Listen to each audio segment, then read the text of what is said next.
Salut la Bulls Nation, bienvenue sur French Bulls TV où on va revenir sur les deux victoires des Bulls face aux Hornets. Euh, Deux victoires quand même assez tristounes hein, quand même. On peut pas franchement dire qu'on s'est régalé en regardant ces deux matchs. On va surtout retenir les victoires qui étaient nécessaires face à une équipe aussi décimée que celle des Hornets. Mais c'est vrai que c'est rarement des beaux matchs de basket entre Chicago et Charlotte hein, depuis quelques années. C'est souvent des matchs assez serré, hein. J'ai pas souvenir de victoire d'une vingtaine de points où on a surdominé, que ce soit nous ou Charlotte. Il y avait, je crois, en novembre 2019, le match où Zach Lavine met 13 paniers à 3 points et qu'on gagne à la toute fin. Et il met 49 points au final, donc celui-ci était spectaculaire parce que la fin de match était dingue. Mais globalement, les matchs entre Charlotte et Chicago, c'est quand même pas ouf ouf hein, depuis pas mal d'années quand même. Et ces deux matchs-là n'ont pas franchement fait exception à la règle, hein. Déjà que au complet, Charlotte, c'est pas hyper sexy. Mais alors quand il te manque Lamelo Ball, Gordon Hayward, Williams, et ensuite ils perdent PJ Washington, qui est un des rares joueurs que j'aime bien dans cette équipe, là quand même ça commence à devenir vraiment compliqué quoi. Du côté des Bulls, il y avait les retours attendus de Zach Lavine et de Vucevic, attendus surtout pour Zach Lavine. Euh, qui sont tous les deux sortis du banc pour ce match-là, parce que voilà, en termes de retrouver le rythme, etc., Billy Donovan préférait les faire débuter plus tard dans le match et ensuite répartir des minutes, sachant qu'ils avaient tous les deux des restrictions de minutes. Par contre, deux retours, mais deux absents aussi, parce que au dernier moment, Patrick Williams était out avec la blessure à la cheville droite qu'il avait sur les derniers matchs. Et Alex Caruso avait des problèmes au cervical. Donc du coup, ça nous a un petit peu limité en termes de banc et de joueurs frais, pour le coup. Euh, il y a eu quelques petits applaudissements assez discrets quand même hein, pour Zach et Vooch qui sont rentrés en jeu au milieu du premier quart-temps à peu près.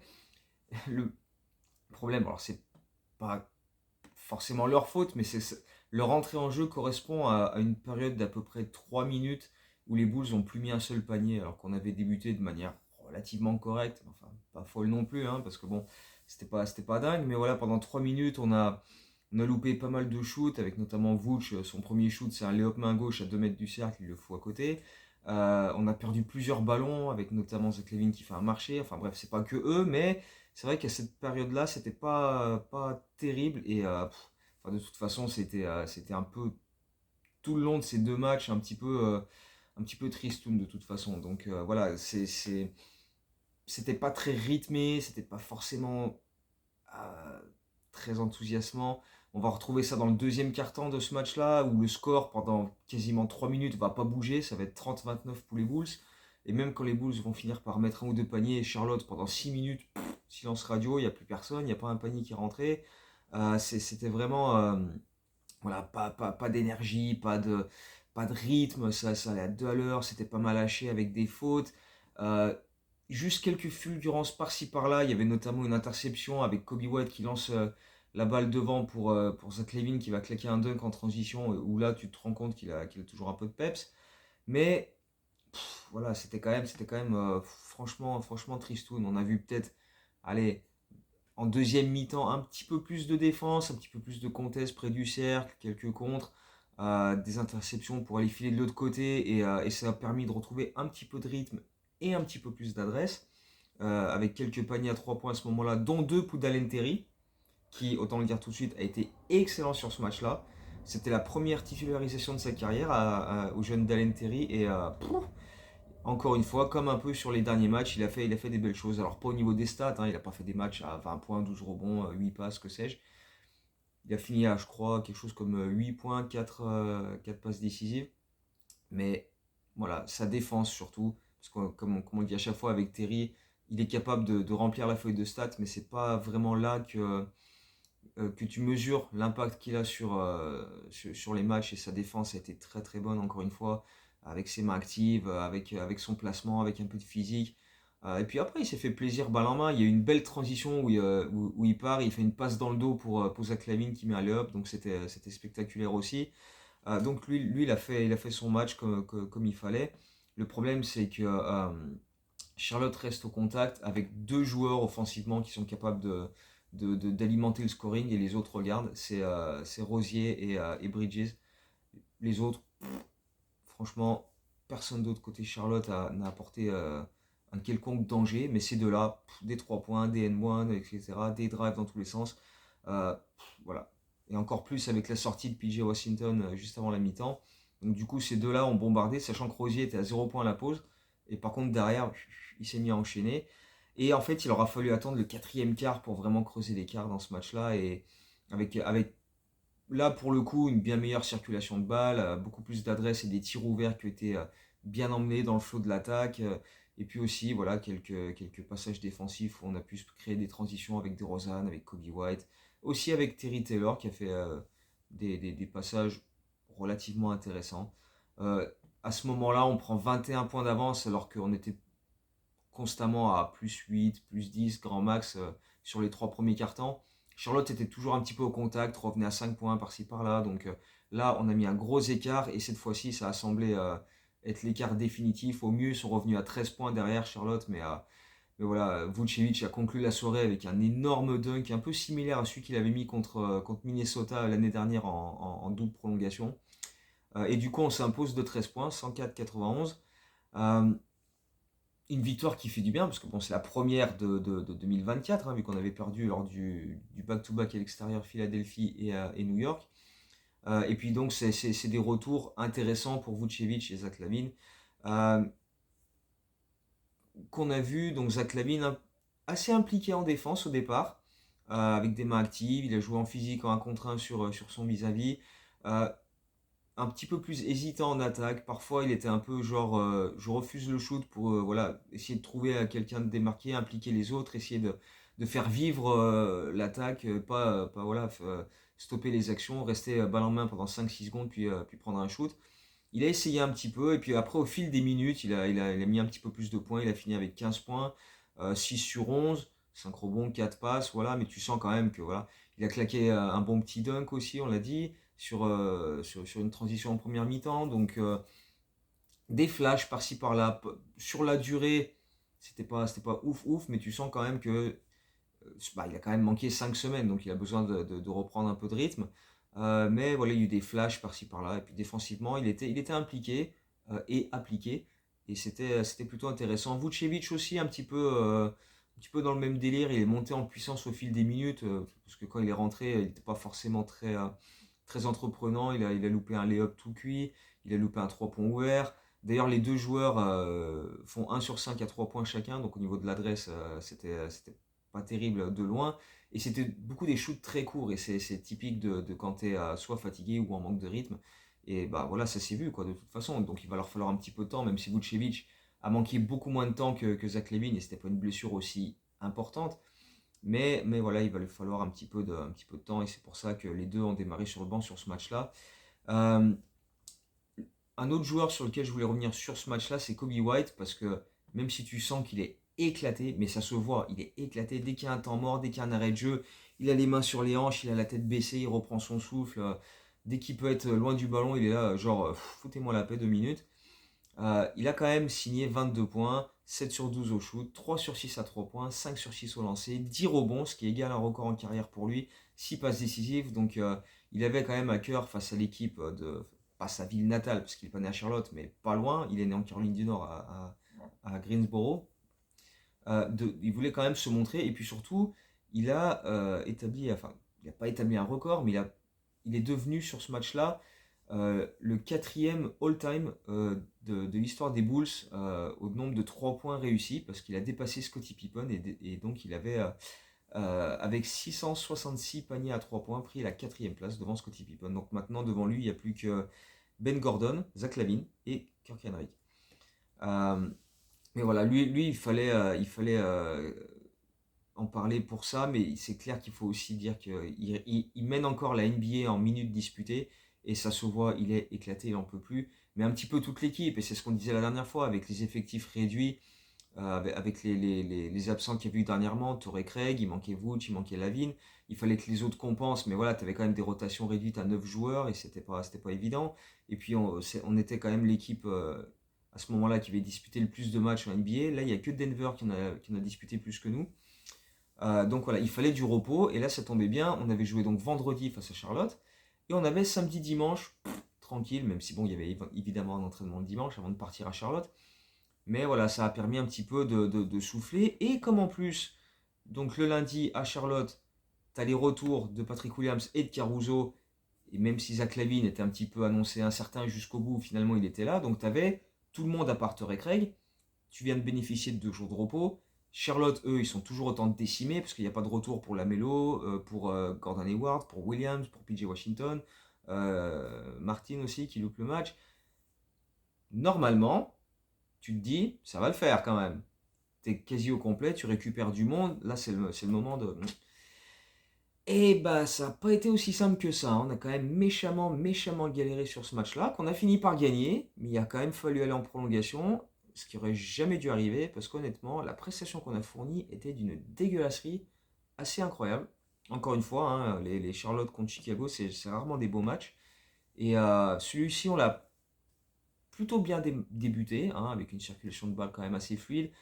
Quelques shoots ouverts, les quelques-uns qu'on a ratés, Drummond était là pour prendre le rebond et claquer un dunk. On mène 14-2 au bout de 5 minutes, avec des paniers à 3 points de Kobe White et Patrick Williams, qui sont les deux régionaux de l'État, parce que les deux sont nés tout proches. Charlotte, ils mettent voilà, 2 points en l'espace de 5 minutes. Et puis derrière, par contre, encore pareil qu'au premier match, Rosier et Bridges qui prennent le contrôle des opérations pour eux, qui prennent le scoring en compte. Cette fois-ci, ils ont un petit peu d'aide de la part du banc avec Thor qui a fait une belle entrée et Mensa aussi que j'ai trouvé assez intéressant avec sa taille et son énergie. Mais surtout, on va pas se le cacher très longtemps, sur ce match-là, du début à quasiment toute la fin, la défense était dégueulasse. Autant le premier match contre Charlotte, par-ci par-là, il y a eu des trucs, des périodes où on arrivait à faire des stops avec des interceptions, on faisait quelques contests. Là, sur ce match-là, oh là là, ça a été terrible. Communication en défense absolument inexistante. On bloquait pas de drive. Les mecs, on les laissait partir au cercle. Pas de souci, vas-y mon gars, pas de problème. Et puis Vucevic était tout le temps seul contre 3 ou 4 joueurs des Hornets pour essayer de récupérer les rebonds. Il n'y a pas un mec qui est venu faire un box-out, il y a pas eu de. Non, c'était un peu. Chacun se démerdait dans son coin, mais collectivement, défensivement, c'était catastrophique. Et vraiment, mais vraiment tout le long du match, il y a eu beaucoup d'erreurs en défense, il y a eu beaucoup d'inattention. Euh, et enfin, je sais pas, même Caruso, alors Caruso il revenait de. Bon, c'était une blessure au cervical, il n'était pas non plus totalement cuit, mais voilà, plusieurs fois il s'est fait déborder par un Terry Rozier qui était en feu sur ce match-là, qui a fini à 39 points. Euh, Enfin voilà, c'était constamment dans ce match-là, on sentait qu'on n'arriverait pas à vraiment les mettre loin, quoi. Et Charlotte, bah, tout le long du match, c'était serré. De toute façon, je crois pas qu'il y ait eu d'écart supérieur au 14-2 qu'on a eu en début de match, donc c'était vraiment compliqué, parce que même offensivement, on n'a pas montré grand-chose. Euh, C'était pas grand-chose de bien fluide, pas beaucoup de rythme, beaucoup de jeux en isolation, que ce soit avec Lavine, que ce soit avec DeRozan, ou même autrement, quoi. Il n'y avait pas beaucoup de moments où la balle circulait vraiment bien, que ça allait d'une main à l'autre rapidement pour trouver des shoots ouverts à l'opposé, etc. On n'a pas beaucoup vu ça, quoi. Euh, même après 3 quarts temps, on est devant de 7 points, mais on flippe, quoi. Enfin, je sais pas si on flippe, mais en tout cas, on se dit, euh, il y a encore tout reste à faire, quoi, parce qu'ils sont encore là, les Hornets, ils nous cassent les couilles, ils sont en contact, et ils finissent même par passer devant dans le quatrième quart-temps, parce qu'à force de jouer avec le feu, nous, euh, de concéder des lay-ups dans tous les sens, de pas sortir contester les 3 points, bah forcément, tu finis par te faire ouvrir. Derrière, tu résistes uniquement par les claquettes d'André Drummond, et ensuite, un petit peu, quelques poignées de Kobe White et de DeRozan. Le problème, c'est que DeRozan, il va totalement foirer sa fin de match. Lui qui est tellement habitué à prendre les choses en main à la fin et à nous sortir du pétrin, sur ce match de lundi soir, ça a été catastrophique, quoi.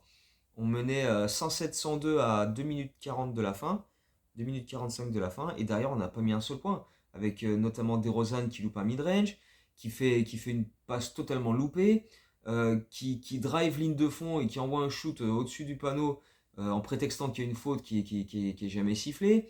Derrière, Charlotte égalise. Euh, Ils ont une occasion de passer devant avec un nouveau shoot qui loupe. On prend le rebond. DeRozan temporise, tente au buzzer un 3 points alors que Vucevic et Lavine à l'opposé sont démarqués.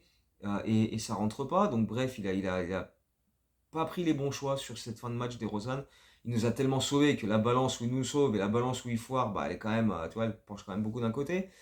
Euh, mais voilà, sur cette fin de match, ça a été catastrophique. On n'a pas mis un point sur les 2 minutes 45 de la fin et on a perdu notre avance. Et du coup, il a fallu quand même se farcir une prolongation. Comme si ce match n'était pas assez dégueulasse comme ça, il a fallu 5 minutes de rab. Mais au moins, dans cette prolongation, Vucevic a été excellent, pratiquement impliqué sur l'ensemble des points d'un 8-0 pour démarrer la prolongation. Il met un mid-range, il fait une super passe pour un cut inside de Caruso. Enfin bref, voilà, il enchaîne les bons trucs. Et même quand Charlotte met 5 points de suite et une fois de plus revient et pourrait légitimement se dire on va revenir dans ce match et pourquoi pas aller le gagner, euh, on a fait les plays qu'il fallait pour finalement s'imposer avec Caruso notamment qui provoque un passage en force avec beaucoup de malice. Euh, et avec un bon flop, hein, bon, on va pas se mentir. Euh, et au final, on s'impose 119-112, mais franchement, quand le match s'est terminé, j'étais même pas particulièrement heureux de la victoire, mais j'étais plus genre, ah, putain, enfin c'est fini, quoi, parce qu'il a fallu se farcir ce match, là, c'était 6h du matin, c'était une catastrophe. Catastrophe, donc ouais, il était grand temps que ça prenne fin, et parce que en plus, dans ce match-là, collectivement, bon, bah, c'était naze. Et individuellement, il y a plein de prestations, mais affreuses, quoi. Patrick Williams, 8 points à 2 sur 6. Il a totalement disparu en deuxième mi-temps. Je crois que c'est 8 points. L'ensemble des 8 points, c'est en première mi-temps, voire même au premier quart-temps. Et après, même défensivement, rien. Tu vois, il a joué 22 minutes. Bon, alors voilà, il revenait de son souci à la cheville. Donc peut-être qu'il était encore un peu gêné. Pourquoi pas? Ok, peut-être.